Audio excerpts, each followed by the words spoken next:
자, 하나님 말씀 나누겠습니다. 오늘 하나님 말씀은 창세기 41장 25절 한 절 말씀 본문으로 하겠습니다. 창세기 41장 25절 본문 제가 읽겠습니다. 요셉이 바로에게 아뢰되 바로의 꿈은 하나라. 하나님이 그가 하실 일을 바로에게 보이심이니이다. 아멘. 자, 오늘 설교 제목은 역전의 인생입니다. 우리 보통 역전의 인생 그러면 뭐가 생각나죠? 로또. 그렇죠? 로또.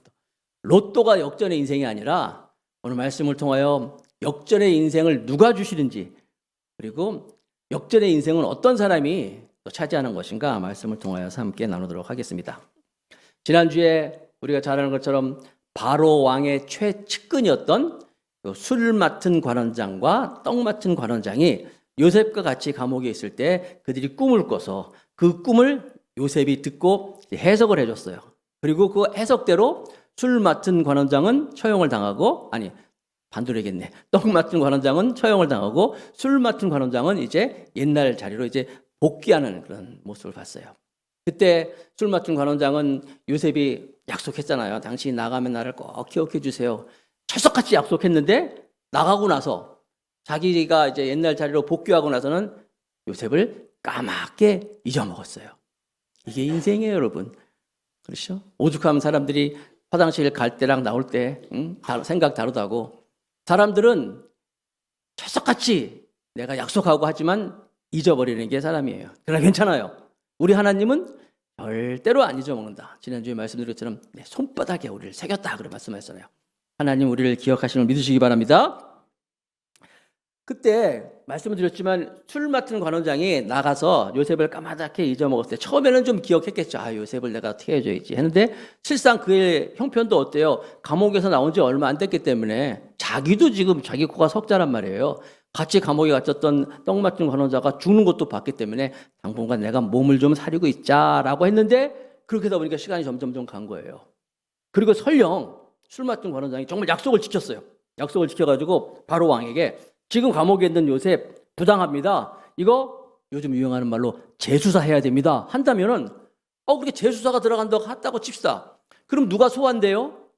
그 요셉의 그 사건이 다시 드러나면은 제일 먼저 소환되는 사람이 보디발이에요. 보디발하고 보디발 아내가 소환되는 거예요. 그러면 보디발이 누구예요?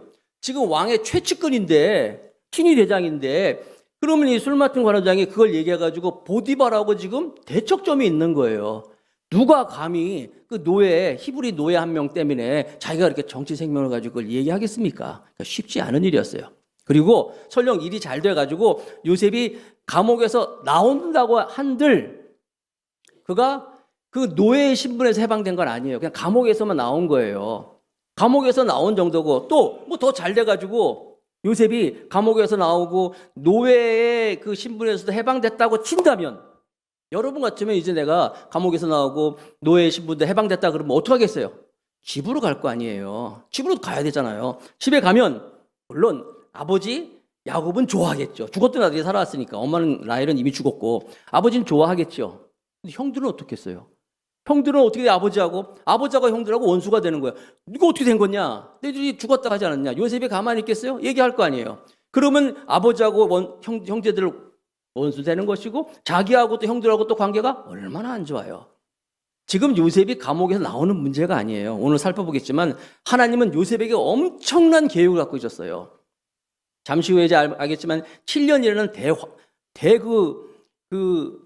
흉년이 있어가지고 그 일대가 다 죽게 생겼다는 말이에요. 그때 하나님께서 그 일대를 살리기 위해서 그 지역을 애굽을 중심으로 해가지고 그 일대를 다 살려내고 뿐만 아니라 하나님이 그 흉년 가운데서도 야곱 일가를 지금 이집트죠. 애굽으로 옮겨가지고 정말 하나님의 공동체로 만들기 위한 큰 꿈을 꾸고 계시는데 그런데 요셉은 그걸 알지 못했어요. 그래서 알지 못했기 때문에 내가 빨리 감옥에서 나오기만을 생각하고 있었다는 거예요. 항상 우리는 당장 급한 일, 당장 내가 좀 편하게 살기 위해서 그렇게 생각하는데 우리 하나님의 생각은 우리보다 높고 또 우리 하나님은 우리를 너무나 잘 알고 있기 때문에 우리 인생 다를 주관하시는 하나님이란 말이에요. 근데 그 하나님의 생각과 우리 생각이 충돌될 때 항상 우리의 생각이 이렇게 실패로 안 될 때도 있다는 거예요. 그때 여러분들 실망하지 마시고 좌절하지 마시고 하나님을 계속해서 신뢰하시기 바랍니다. 요셉이 자기의 꿈이 꺾였지만 하나님을 바라봤던 것처럼 하나님은 단순히 요셉이 부잣집 도련님으로 살아가는 것이 그의 생각이 아니었어요. 그래서 요셉이 그 술 맡은 관원장이 자기를 잊어먹었을 때 이제 만 2년 동안 나오겠지만 요셉이 얼마나 마음이 아팠겠어요. 요셉이 눈물을 뚝뚝 흘리면 아마 하나님도 마음이 아프실 거예요. 그러나 요셉아, 조금만 더 기다려라. 지금 네가 나가면 너도 별로 안 좋고 나도 별로 안 좋고 내가 널 향해서 갖고 있는 이 꿈도 전혀 이루어질 수가 없는 거야. 조금만 더 기다려라 하면서 하나님께서 요셉에게 힘주셨고 요셉 역시 우리가 늘 찬송하는 것처럼 항상 기뻐하고 쉬지 않고 기도하면서 하나님을 바라보면서 견뎠을 것입니다. 이게 바로 하나님 믿는 사람들의 모습이라는 거예요. 자, 이제 하나님께서 일하기 시작하십니다. 첫 번째, 만 2년 후에 바로 왕의 꿈이 나옵니다. 이제 오늘 말씀도 처음에 시작할 때 41장 보면 만 2년 후에라는 말이 나와요. 만 2년이니까 한 3년 정도 이렇게 한번 생각해 봅시다. 항상 동이 트기 직전에 그 새벽 동이 트기 직전이 가장 어둡다고 요셉도 이 만 2년이라는 시간이 굉장히 힘들었을 시간이에요. 그래서 이제 요셉이 오늘 창세기 41장에 쭉 나중에 보면 뒤에 보면 그때 이제 요셉이 총리가 될 때 나이가 30세였더라 이렇게 나와 있어요. 이제 그가 나이가 30이 되고 이제 하나님이 일을 하기 시작하는데 바로가 꿈을 꾼다는 거예요. 요셉은 꿈의 사람이잖아요. 요셉에게 있을 때 꿈이라는 이 키워드는 굉장히 중요합니다. 어렸을 때 꾼 꿈이 있었어요. 형들이 전부 형 몇 단이 이렇게 있는데 11몇 단이 자기를 향해서 막 절하는 꿈이 있고 해와 달 포함해서 다 자기에게 절하는 꿈. 그 꿈 때문에 형들이 미움을 받고 이제 그가 이제 노예로 팔려가고 나락으로 떨어지잖아요. 요셉의 꿈. 두 번째 꿈, 바로 왕의 그 최측근이었던 술 맡은 관원장, 떡 맡은 관원장들의 꿈이 나와요. 그 꿈을 가지고 요셉이 해몽을 하죠. 해석을 다 하잖아요. 그래가지고 이제 막 일이 시작되는 거고. 세 번째 꿈이 바로 이 바로 왕의 꿈이라는 거예요. 근데 이 세 번째 꿈은 그냥 꿈이 아니었어요. 바로 하나님께서 요셉을 구해낼 수 있었지만 요셉을 준비시키고 또 요셉을 준비시켜서 하나님께서 요셉을 통해서 이루실 최종의 목표를 위하여서 하나님이 막 세팅한 거예요. 막 각본을 짜시고 각본을 다 짜고 드디어 클라이막스 하이라이트 때 하나님께서 바로 왕에게 꿈을 꾸게 한 거예요. 요셉은 꿈의 사람이잖아요. 꿈과 요셉은 항상 그 꿈 꿀 때마다 요셉이 이렇게 터닝 포인트가 있었다는 거예요.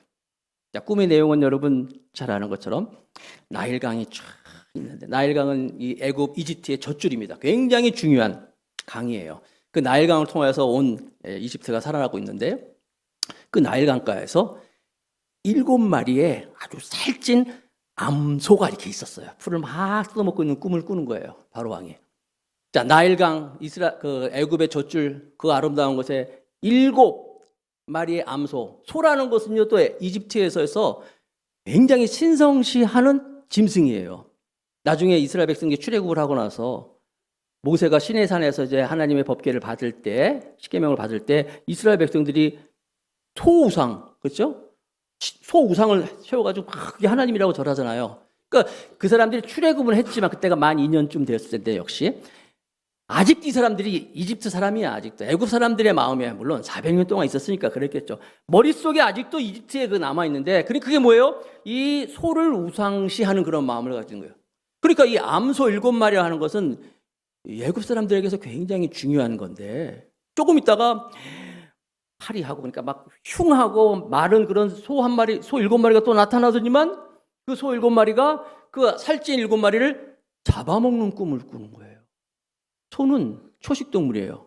잡아먹지 않아요. 뭐 사자나 이렇게 이렇게 육식 동물이 아니기 때문에 풀을 뜯어먹는 소인데 소가 소를 잡아먹는 꿈을 꾸는 거예요. 얼마나 흉측하겠어요. 바로 왕이 깜짝 놀라서 꿈을 깬 거예요.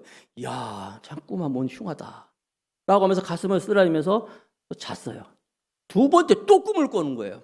그런데 이번엔 동풍이 막 부는데 동풍이라는 것은 그 고대 사회 그리고 이집트 애굽에서도 이 동풍은요 굉장히 그 동풍이 불면 흉년이 오고 그래서 부정적인 의미로서 이 동풍이 불었어요. 나중에 그 모세가 출애굽을 할 때 동풍이 확 불면서 메뚜기 떼가 몰려왔다는 얘기가 나와요. 동풍이 불면 그러니까 이 아주 안 좋은 건데 동풍이 불면서 굉장히 이게 이파리가 무성한 그런 이삭이 있었는데 이삭들이 있었는데 조금 있다가 역시 나일을 강에서 아주 그냥 파리한 그런 이삭들이 나와가지고 그 무성한 그 이삭들을 다 먹는 꿈을 꾸는 거예요. 그러니까 이 누가 봐도 꿈이 안 좋아. 처음엔 뭐 잘 있는 것 같다면 나중에 다 잡아먹고 막 이런 거서 너무너무 이 바로 왕이 그 꿈을 가지고 이제 놀라고 스트레스를 받고 뭐 그런 거예요. 그래서 오늘 본문을 보니까 창세기 41장 8절에 이렇게 기록하고 있어요. 이 꿈을 꾸고 불길한 꿈인 것 같아. 그래가지고 41장 8절 아침에 그의 마음이 바로 왕이 번민하여 이 번민이라는 말은요 우리말은 그냥 번민으로 나있지만 굉장히 심한 스트레스 요즘 말로 세상 말로 미치고 환장하고 답답하고 막 그런 거예요. 번민하여 사람을 보내어 애굽의 점술가와 현인들을 모두 불러 그들에게 그의 꿈을 말하였으나 그것을 바로에게 해석하는 자가 없었더라. 분명히 이 꿈이 뭔가 이게 무슨 의미가 있는 것 같은데 제가 지난주에도 말씀드린 것처럼 우리들이 그냥 꿈, 평상시에 사람들의 꿈은 그냥 무시해도 되겠지만은 이 높은 왕이라든지 총이라든지 이런 군주 이런 사람들이 꾸는 꿈은 그냥 꿈이 아니란 말이에요. 어떤 미래를 예측하는 그런 꿈이었었어요. 그렇기 때문에 그 꿈은 항상 그래서 그 당시에는 이 꿈을 해몽하는 그런 기관들 요즘 같으면 우리나라에 뭐 정보통신부 같은 그런 특별한 기관이 있어가지고 꿈을 해몽하고 꿈을 연구하고 막 그걸 가지고 하는 사람들이 있었어요. 그래서 불렀잖아요, 여기에. 그 꿈을 꾸고 나서 내가 이런 꿈을 꿨는데 이 꿈 무슨 꿈이냐라고 하면서 점술과 현인들 다 불러가지고 얘기했어요. 근데 아무도 해석하는 자가 없었더라. 당연히 해석을 안 되지요. 이 꿈이 무슨 꿈이에요? 하나님이 주신 꿈이란 말이에요. 하나님의 일이기 때문에 세상 사람들이 노력해서 될 일도 있지만 노력해서 안 되는 일이 있단 말이에요. 바로 이런 일이에요. 성경에도 있습니다. 고린도전서 2장 11절 말씀 보세요. 사람의 일을 사람의 속에 있는 영 외에는 누가 알리요? 이와 같이 다 같이 시작. 하나님의 일도 하나님의 영 외에는 아무도 알지 못하느니라. 라는 거예요. 아무도 알지 못하다. 바로 이거예요. 그런데 그냥 이 점술가들이 점성하는 사람들이 여기 점술가 뭐 현인이라고 나왔는데 아유 모르겠습니다. 잘 안 되는데 이렇게 끝날 수 없는 것이 왕이 지금 답답해가지고 그 꿈을 해몽하라고 해석하라고 사람들을 얘기했는데 그냥 그 사람들이 모르겠습니다 하고 할 게 아니에요. 나중에 여러분 느부갓네살 왕이라고 나중에 이제 그 바벨론 왕이 있어요. 그 왕도 똑같이 꿈을 꿉니다. 신상이 막 나와요. 근데 그 꿈을 가지고 똑같이 다니엘 2장에 보면 다니엘을 비롯한 모든 사람들 불러가지고 이제 이 꿈을 해몽해라 했어요. 모른다 그랬어요. 그때 어떻게 했는지 왕이 아십니까? 다 죽여버리라 그랬어요. 다 죽여라. 그래서 다니엘이 그 다음날 이제 해몽을 하는 게 나오는데 그런 분위기예요. 지금 왕이 내가 지금 꿈을 해석하기 위해서 내가 그동안 최고의 엘리트들을 불러가지고 돈 많이 들어가지고 너희들 다 지금까지 돌보고 있었는데 투자했는데 막상 내가 꿈을 꿨더니 몰라? 이 왕이 얼마나 화가 나겠어요. 화가 나죠, 여러분. 이게는 그 사람들 문제가 아니라 그 일족, 가족들 다 죽을 수 있는 상황이란 말이에요. 그렇지 않겠어요, 여러분? 왕이 지금 답답해서 이 꿈 좀 해석해라 했는데 아무도 모른다 그러니까 왕 입에서 저놈들을 당장 죽여라가 나오기 직전이에요. 여러분 그리고 왕이 막 화를 내고 있으면 회사에서 사장님이 화내면 잘못한 그 사람보다도 그 사람도 문제지만 주위에 있는 그 이사님이라든지 그 스태프들이 얼마나 불안해요. 벌벌벌 떨잖아요. 왕이 지금 노발대발하는 거예요. 지금 머리 끝까지 화가 나가지고 공포심에 이 모든 사람들이 얼어붙어 있을 바로 그때 이제 하나님이 일을 하기 시작합니다. 첫 번째. 그래서 바로 왕 앞에 이제 요셉이 나오는 거예요. 자, 왕이 이제 다 죽여라 할 만큼 그런 상황 가운데서 갑자기 왕 옆에 서 있던 술 맡은 관원장이 무언가 자기 뒤통수를 땅 때리는 같은 생각이 났어요. 꽉 막혔던 마음 안에 뭔가 뻥 뚫리는 생각이 났다는 거예요. 볼까요? 창세기 41장 9절 말씀입니다. 술 맡은 관원장이 바로에게 말하여 이르되 내가 오늘 내 죄를 기억하나이다. 재밌죠? 대사가. 술 맡은 관원장이 바로 왕에게 왕이시여 내가 오늘 내 죄를 기억하나이다. 뚱딴지 같이 자기가 죄를 졌다는 거 무슨 죄일까요? 자기도 양심이 있잖아. 그렇죠? 무슨 죄예요? 내가 내 죄를 생각했습니다. 그러니까 이 술 맡은 관원장이 얘기하는 거야. 내가 2년 전에 이런 일이 있었습니다. 왕께서 분노하셔가지고 저하고 떡 맡은 관원장과 감옥에 갇히지 않았습니까? 그때 한 히브리 청년이 있었는데 그 청년이 우리가 꿈을 꾸가지고 우리 똑같이 읽고 있을 때 우리 꿈을 잘 해석해 줬는데 그 꿈대로 이게 다 이루어졌습니다. 그때 내가 정말 그때 힘들고 어려울 때 그 해맑은 눈동자에 있던 그 히브리 청년 내가 꼭 내가 기억한다고 약속해 놓고 내가 까마득하게 잊었습니다. 그래서 내 죄를 기억합니다. 이 왕이시여 이 청년을 불렀으면 좋겠습니다.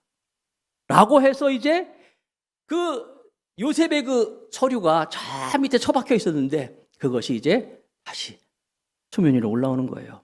그래서 그 요셉의 캄캄한 그 인생에 쨍하고 해 뜰 날 정도가 아니라 엄청난 광채가 이제 들어오기 시작합니다. 14절 같이 읽읍시다. 시작. 이에 바로가 사람을 보내어 요셉을 부르매 그들이 급히 그를 옥에서 내놓은지라 요셉이 곧 수염을 깎고 그의 옷을 갈아입고 바로에게 들어가니. 자 보세요. 지금 그 얘기를 들으니까 바로 왕이 그래 당장에 요셉을 데려와라 라고 했더니 여기 보니까 그들이 누구예요? 바로 그 옆에 있던 사람들이. 생각해보세요. 이제 다 죽게 생겼는데 왕이 이제 우리 다 죽여라만 하고 있는 판이었는데 갑자기 한 인물을 딱 얘기하는데 꿈을 해석을 잘한다는 거예요. 야, 살 수 있겠다. 그래서 여기 급히 영어 성경에 보니까 quickly 나왔어요. 빠르게. 이 사람들이 막 급하게 막 가는 거야. 아마 그 왕의 모든 친위대에 뭐 다 동원됐겠죠. 가서 요셉 데려오라. 요셉을 챙겨와라. 그래서 요셉을 데려오는데 여러분 아시는 것처럼 요셉이 그냥 나오라고 해서 지금 아까 여기 것처럼 수염도 깎고 옷도 갈아입히는데 뭐 죄수복 입고 또 수염 깎고 수염 있는 더부룩한 상태 나올 수가 없잖아요. 왜냐하면 이집트라는 나라가 그렇게 뭐 대충 하는 나라가 아니에요. 그 여러분들 현대 화장술에도 보면 이렇게 눈썹을 이렇게 진하게 하고 눈 올리고 하는 그런 화장 기법 있지 않습니까? 그게 어디서 나왔냐면 바로 이집트에서 나왔다는 거예요. 대충 하는 그런 나라가 아니라는 거예요. 왕 앞에 나올 때 그냥 그렇게 쉽게 나올 수 있는 게 아니에요. 절차가 많이 있었다는 거예요. 그럼에도 불구하고 지금 요셉이 왕 앞에 나오게 됩니다. 요셉이 어떻게 왕 앞에 섰어요? 아니, 요셉이 어떻게 감옥에서 나옵니까? 요셉이 지금 감형이 된 게 아니에요. 요셉이 무슨 재심해서 재판에서 나온 게 아니에요. 아니면 요셉이 무슨 탈옥을 한 게 아니에요. 광복절 특사로 나온 것도 아니에요. 요셉은 어떻게 나왔어요? 하나님이 요셉을 통하여서 때가 되니까 그냥 순식간에 요셉을 이제 왕 앞에 세우는 거예요. 특별히 여기 보니까 요셉의 옷을 갈아입히고 라는 부분에 저는 참 마음이 참 뭉클했어요. 옷이라고 하는 것은요, 우리가 생각하는 그냥 이런 옷은요, 그냥 평상시에 옷을 생각할 수 있지만 보통 사람들이 얘기할 때 그 사람이 이번 일로 인해서 옷을 벗게 됐어요 라고 할 때 그 옷이 어떤 옷입니까? 직분, 지위, 계급 이게 다 상실하는 거 아니에요. 그게 옷이잖아요. 요셉이 옷이 바로 그런 것이었어요. 아버지가 요셉에게 채색 옷을 입혀줬을 때 그 채색 옷은 아버지의 사랑이 다 담겨져 있는 옷이었어요. 그리고 야곱의 다음 상속을 받을 수 있는 사람이라는 그런 귀한 옷이었어요. 그런데 형들이 그 옷을 벗겨버렸어요. 벗겨버리고 그를 팔아버렸어요. 그래서 요셉은 그 상속자 부잣집 아들에서 노예로 팔려가게 됐어요. 그래서 노예로 팔려갔지만 노예로 팔려가서도 요셉이 열심히 일해가지고 보디발이 그에게 총무의 옷을 입혀줬어요. 그렇죠? 나름대로 총무의 옷을 입고 열심히 생활하고 있는데 그 옷을 또 누가 벗겼어요? 보디발의 아내가 벗겼어요. 그래가지고 보디발의 아내가 요셉의 옷을 벗겼을 때 요셉은 어떻게 됐어요? 총무 자리에서 더 내려가가지고 감옥에 들어가잖아요. 죄수가 되잖아요. 세상은 이처럼 우리에게 다 우리 옷을 벗깁니다. 그러나 오늘 보니까 그 채색 옷, 총무 관리자의 옷 다 벗겼지만은 하나님께서 세상에 벗겨놓은 그 요셉에게 하나님이 더 좋은 옷을 이제 입혀가지고 바로 왕 앞에 나갑니다. 이거는 앞으로 요셉이 누려야 할 엄청난 것들을 그냥 일부분에 보여주는 시작에 불과한 거였어요. 하나님은 항상 세상에 벗겨놓은 우리의 옷을 더 좋은 옷으로 입혀줄 줄로 믿습니다. 혹시 여러분 그런 노래 아세요? 제 대신 화관을 내게 슬픔 대신 희락을 근심 대신 찬송의 옷을 입히사 우리로 여호와의 지으신 의의 나무 되어 주께 영광 돌리리. 성령의 사람은 이런 걸 다 따라 부르는데 몰라서 그랬죠? 그래서 주일학교를 좋은 주일학교를 나와야 돼요. 제 대신 우리에게 화관을, 슬픔 대신 우리에게 찬송의 기쁨의 옷을 입혀주시는 하나님, 요셉이 그 하나님을 경험하는 거예요. 세상은 여러분의 자존심을 짓밟고 우리의 명예를 뺏고 돈을 뺏고 땅에 내던져 버렸지만 하나님은 우리에게 하나님의 찬송의 옷을 입혀 주실 것입니다. 자, 그래서 이제 영광스러운 옷을 입고 요셉이 이제 말을 합니다. 창세기 41장 15절 16절. 바로가 요셉에게 이르되 내가 한 꿈을 꾸었으나 그것을 해석하는 자가 없더니 들은즉 너는 꿈을 들으면 능히 푼다 하더라. 요셉이 바로에게 대답하여 이르되 내가 아니라 하나님께서 바로에게 편안한 대답을 하시리이다. 자, 여러분, 이 바로가 지금 급해요. 누가 오면 너 이름이 뭐냐? 너 아버지가 누구냐? 너 어떻게 지내? 이런 거 물어보잖아요. 그런 거 필요 없어. 급한 게 지금 꿈이야. 오자마자 야, 내가 지금 꿈 꿨는데 너 꿈 잘 꾼다, 잘 해석한다는데 너 맞냐? 물어보잖아요.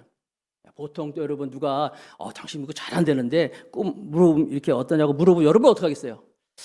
내가 조금 꿈을 좀 해석을 좀 하긴 하죠. 조금 할 줄 압니다. 이럴 거 아니에요? 요셉은 그렇지 않았어요. 내가 아닙니다. 하나님께서 이 꿈을 해석해 주실 것입니다. 이게 요셉이에요. 만 2년 동안 감옥에 있으면서 하나님은 철저하게 요셉에게 붙어있던 세상의 걸 다 불순물을 제거합니다. 자기 것 내세우지 않습니다. 그리고 마지막으로 막 믿었던 그 술 맡은 관원장 그 썩은 오랏줄 같은 끈도 잡았지만 그거마저도 없어지니까 요셉은 진짜 하나님만 바라보고 있었어요. 그래서 바로 왕이 자기한테 물어봤을 때 나는 할 줄 모릅니다. 내가 아니라 하나님이 다 하십니다. 라고서 얘기하는 거예요. 난 여러분들 그러시기 바랍니다. 정말 영광의 자리에 섰을 때 우리를 드러낸 게 아니라 하나님을 드러낼 수 있는 하나님의 자녀들이 다 되시기 바랍니다. 세 번째, 바로 왕의 꿈을 해석합니다. 바로 왕의 꿈을 해석하는 요셉. 자, 보통 사람들은 이제 이게 얘기할 때 보면은 그게 말이야, 이게 어쩌면 이렇게 돌려서 얘기하는 사람 있죠. 그거 뭐예요? 모른다는 얘기예요. 말을 막 복잡하게 어렵게 잘 몰라서 하는 소리예요. 그래서 잘 아는 사람은 복잡한 것도 간단하게 심플하게 얘기할 수 있는 거예요. 요셉은 지금 딱 듣자마자 그것을 그냥 바로 해석을 합니다. 창세기 41장 25절. 요셉이 바로에게 아뢰되 바로의 꿈은 하나라. 하나입니다. 하나님이 그가 하실 일을 바로에게 보이심이니이다. 바로가 꿈을 2개 꿨단 말이에요. 소들 7마리의 암소, 그다음에 그 이삭 7개의 이삭 봤는데 그게 2개의 꿈이지만 하나입니다. 그러면서 중요한 거예요. 하나님이 하실 일을 바로에게 보이심이니이다. 당신이 할 일을 보여주신 거예요. 하면서 해석하는 거예요. 7이라는 숫자는 7년이라는 것을 얘기하고 있는 거예요. 7년 동안 이 땅에 7이라는 숫자, 암소 7마리, 이삭 7개 다 7년 동안 이 땅에 큰 풍년이 있을 것입니다. 근데 요셉이 강조하고 싶은 것은요, 뒷부분이었어요. 그래서 풍년이 일어날 것은 딱 한 절만 얘기하고 나서요. 5절, 5절에 걸쳐가지고, 그러나 그 뒤에 또 7년의 흉년이 있을 것인데, 이 흉년이 얼마나 큰 흉년이냐면, 앞에 있는 풍년을 다 잊어버릴 정도로 엄청난 환란과 같은 흉년이 올 것입니다. 그것을 요셉이 얘기를 하는 거예요. 자, 여기서 여러분들이 이 이집트, 애굽의 그 역사를 조금만 알아둘 필요가 있는데, 우리나라는 조선 왕조 500년, 또 고려 왕조 이렇게 있잖아요. 근데 이집트라는 데는 30개의 왕조가 있었어요. 엄청나게 많죠.